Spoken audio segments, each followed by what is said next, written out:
Hello, it is 9 p.m. in RTD. It's time to English New Edition for tonight headlines. We have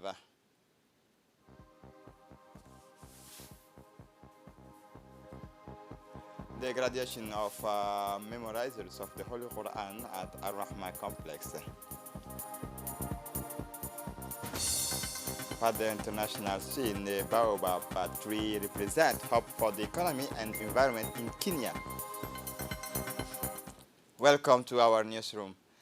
Under the leadership of the Minister of Infrastructure and Equipment, His Excellency Hassan Muhammad Arbahim, in collaboration with the Japanese agency JICA, a training workshop on mapping was held this morning at the Sheraton Hotel. The objective of this workshop is Djibouti City knows an accelerated influx of population resulted on the one hand from the economic growth of recent years, and on the other hand, the advance of deserts in rural areas, which result in a demographic concentrations.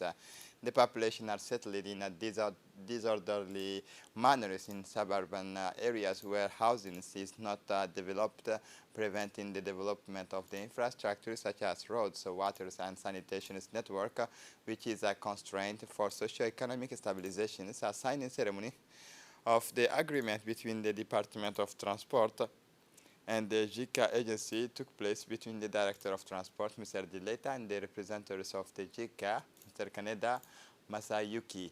The ceremony was chaired by the Minister of Infrastructure and Equipment, His Excellency Hassan Muhammad Ibrahim, and Mr. Kaneda Masayuki, representative of the JICA in Djibouti, and was attended by the Minister of Higher Education and Research, Dr. Nabil Mohammed Ahmed, and the Director of Transport, Mr. Dileta. Also present were several executives of the ministry, but also executives of the government agencies and department. For his part, the Minister of Infrastructure and Equipment, Hassan Muhammad Arbahim, said the objectives of this workshop is Djibouti City knows an accelerated influx of populations resulting on the one hand from the economic growth of recent years, and the other hand the advance of a desert in rural areas, which result in a demographic concentration. The population are settled in a disorderly manner in suburban areas where housing land is not developed, preventing the development of infrastructure such as roads, waters, and sanitation networks.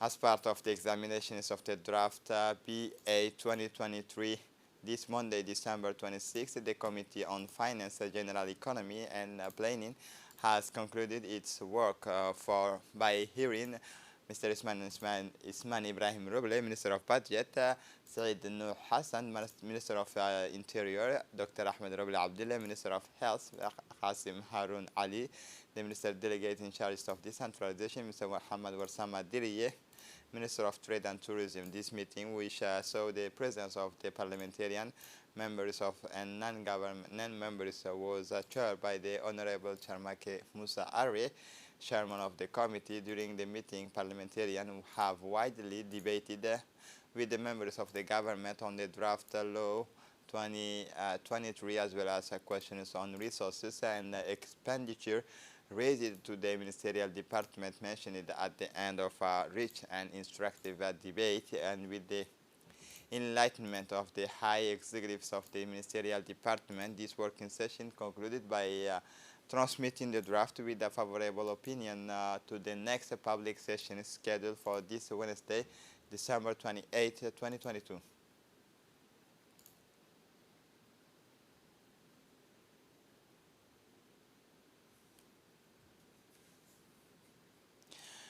Under the chairmanship of the Deputy Kaltoum Farah Saeed, the Committee on Legislation, General Administration and Human Rights held a working session extended to the member of the Committee on Productions and Trade to examine the draft law number 176E and 2028L on the strategic orientations for the structuring of the informal sectors in the Republic of Djibouti. The Minister of Trade and Tourism, Mohamed Warsama Diriye, representing the government, participated through the answer provided to explain and defend the innovative provisions intended to frame a sector that creates jobs and is essential to the national economy. The Committee on Legislation, General Administration and Human Rights has forwarded to the next public sessions with its favorable opinion. This bill proposing amendments. As part of the response to the fever outbreak, CAM has deployed a vast network for the distribution of drugs and consumable in all health facilities in the countries. Indeed, due to the growing flow in the centers and the increase in the demand for care in emergencies, CAM has tripled the number of its supply rotations so as to allow permanent availability of inputs and consumable at any times and in any place. Following the instructions of the Minister of Health, these new arrangements are for the first line response, which will allow to satisfy this increasing demand in order to quickly absorb the soaring numbers of fever cases, thanks to an adapted and efficient therapeutic management.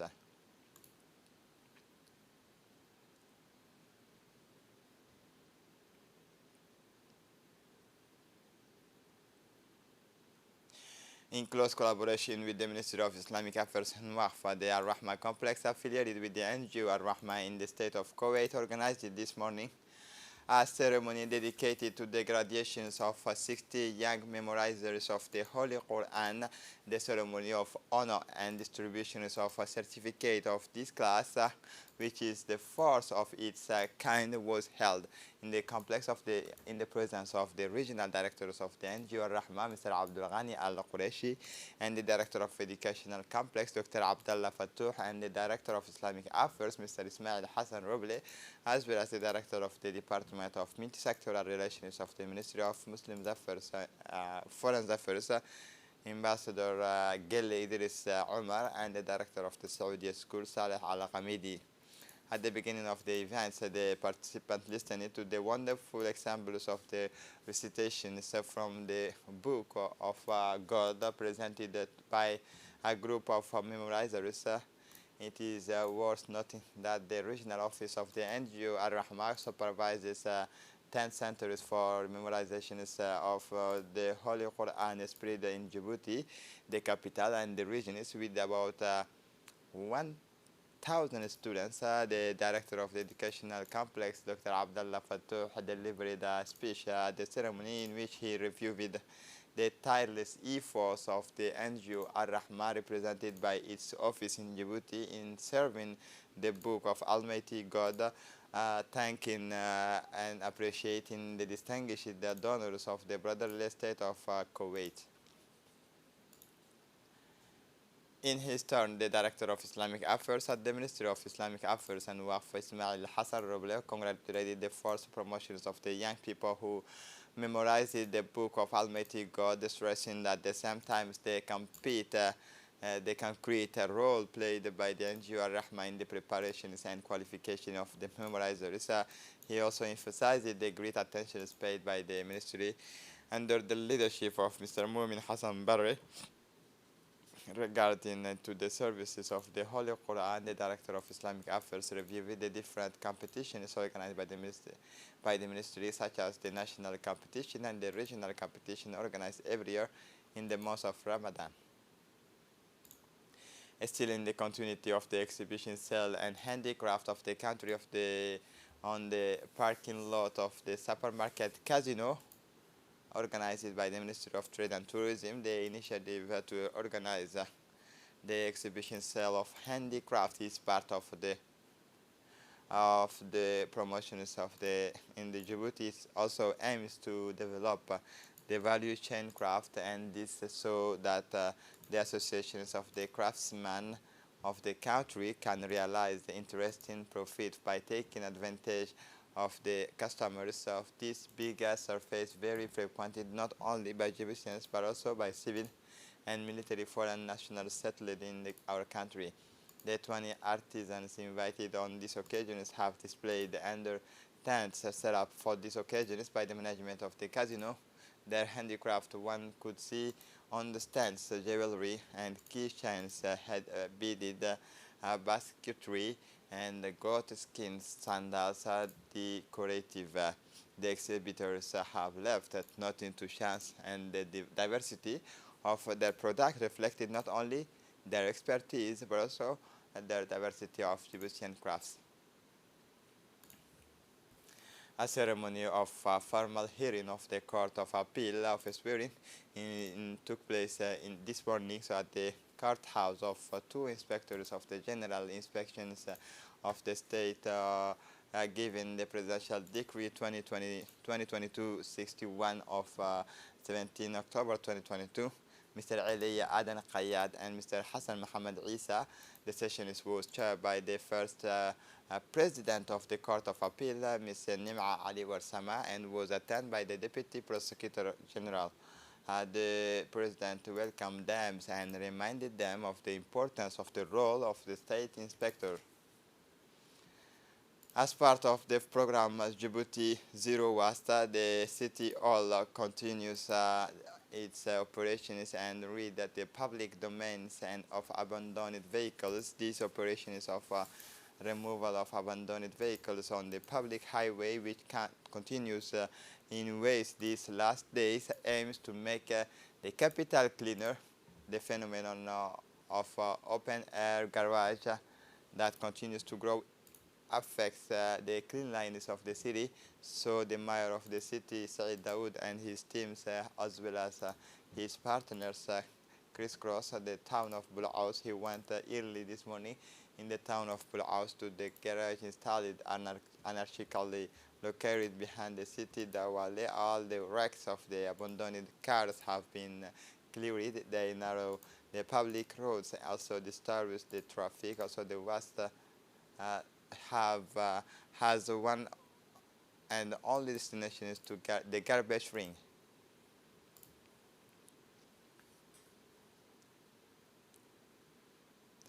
For the international scene in Kenya, baobab represent hope for the economy and environment. In Kenya, all the baobabs are facing new threats in addition to climate change. Some are now being uprooted and exported. The vast majority of the Africans, all the baobab have been dying for the past decades, according to the scientists who cite climate change as a possible cause of this unprecedented loss. Duncan Omwami, an environmental researcher of Kenyatta University, explains the importance of these tree.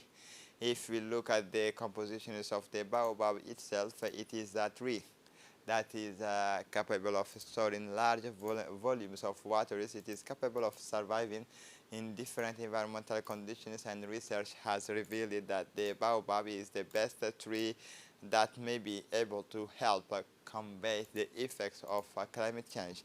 This gigantic tree was once cultural importance as a place of worship. And to close up this edition, Russia is ready to resume gas export to Europe via Yamal Europe gas pipeline, according to statement by Russian Deputy Prime Minister Alexander Novak.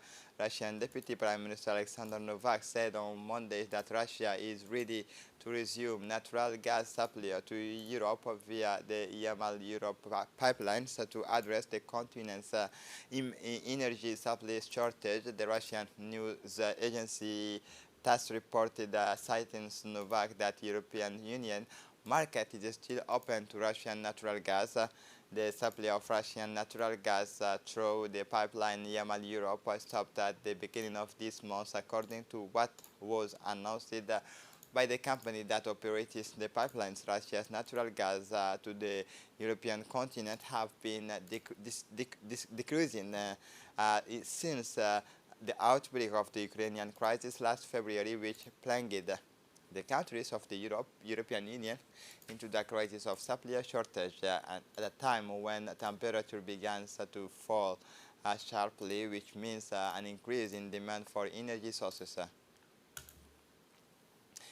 This is it for the news. Thanks for watching us. Have a good evening.